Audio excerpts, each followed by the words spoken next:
Hey guys, it's Tiffany from Super Easy Math. Today's math problem of the day says solve 2/3 times 19 minus 11 plus 2 1/3. Well, in order to solve this, I want to remember to use order of operations. So that means PEMDAS. And I always like to remember to group my M and D and A and S because I solve those at the same time. Meaning it doesn't matter if I get to division or multiplication in the problem first, they can work at the same time. It doesn't matter. However, you would not want to do them after doing addition or subtraction. Addition and subtraction has to come after multiplication and division. So now I'm going to work my problem from left to right and see if I have any parentheses. I do. I have the 19 minus 11. So I know off the top of my head that is 8. So I'm going to rewrite this whole problem, but instead of writing the parentheses portion, I'm going to write what the parentheses equal, which is 8. 2/3 times 8 plus 2 1/3. Now I'm going to work from left to right and check to see if I have any multiplication or division. Yes, I do. It's right here, the 2/3 times the 8. 2 times 8 is 16/3. And then I'm just going to rewrite the rest of the problem. That's plus 2 1/3.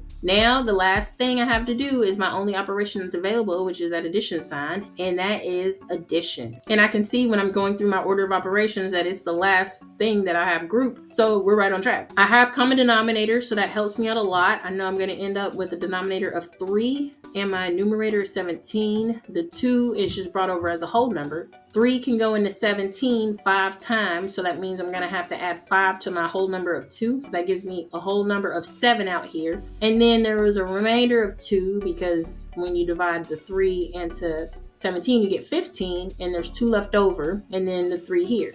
So 7 2/3 is the answer to today's math problem of the day. Here's tomorrow's math problem of the day. See if you can solve it before I do, but don't forget to head over to Super Easy Math, click on Math Videos, and you can have access to all of my videos where I teach everything in order with notes the way you need it.